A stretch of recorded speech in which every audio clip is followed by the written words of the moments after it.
Starbucks. Daming tao. Yeah, puno. Mother's Day. Anyway, ano lang tayo na yun.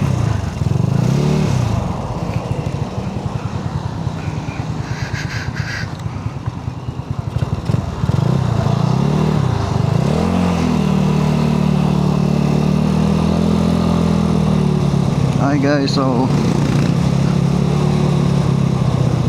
quick review of this LS2 Rapid 3. This is the 10th anniversary 10th Makina 10th anniversary of Makina edition. Makina 10th anniversary edition. So this comes in different colors. I have the gray one. Kung mapapansin nyo sa mga video ko, talagang ang dami ko na nabiling LS2. I'm a fan of the brand kasi you get a lot for the price. Sobrang sulit niya, mura pero quality. So like this helmet, so actually this is my favorite model na helmet nila. Nung una akong bumili ng full face helmet, ang binili ko yung LS2 Rapid. So yung kauna-unahang Rapid pa yon, in white. So this is the third version of the LS2 Rapid. Yung Rapid 2 hindi ako bumili kasi hindi ko gusto yung korte.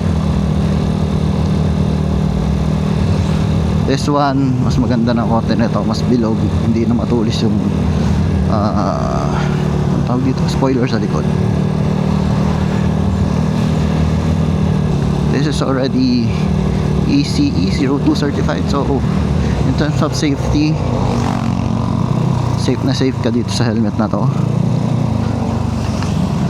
So this is single visor.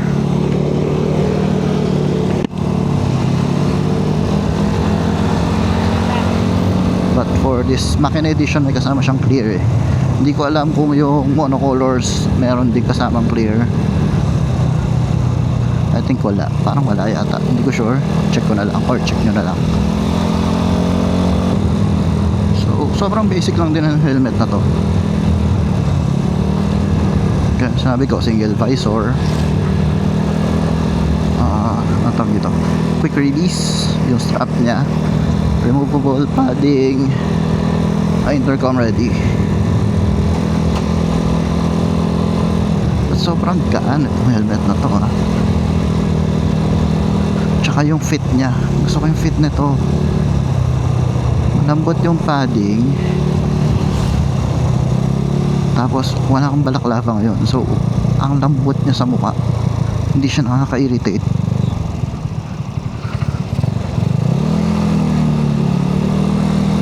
Isa pa, yung seal nya dito sa ilalim, ang ganda ng seal nya dito sa leeg. Yung padding nya nakahag talaga dito sa may jaw mo hanggang sa likod.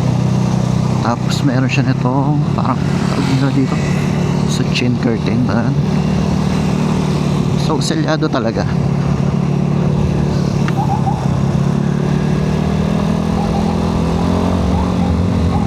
Wind noise is very minimal.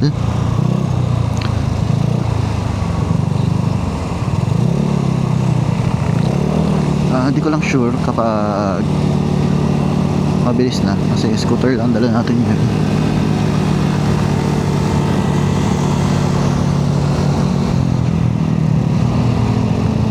Visor visibility is awesome also.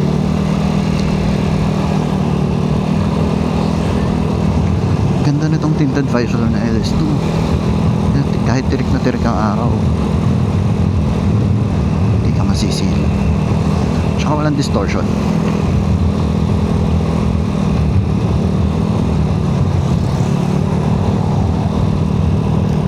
For the ventilation, ang dikit naman. May may nararamdaman naman akong konting breeze na pumapasok ko sa helmet. Quality is really excellent. Wala siyang kakalog-kalog, oh. Tingnan niyo yung visor. Tsaka makapal. So this is priced below 4,000 pesos. Pero ito yon, yung Makina Edition. Kung gusto niyo magtipid ng konti,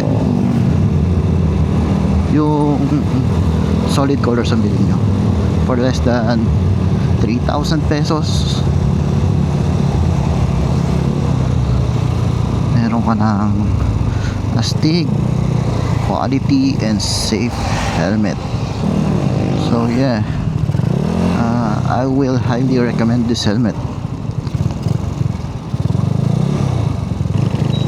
Oh, nakalimutan ko palang banggitin. Dahil ito yung Makina Edition, nabanggit ko na dun sa isang video natin. You will get free entrance sa lahat ng Makina events. So doon pala, sulit na yung binayad nyo. Pero yun nga, kung hindi naman kayo umattend ng Makina events, gusto nyo makatipid ng konti, buy the monocolors. Sulit din yan. Right? So that's it for the quick review of the LS2 Rapid 3. See you on our next video. Marami pa tayong i-review. Marami pa tayong papasyalan. At marami pa tayong iinuming kape. Alright? Bye.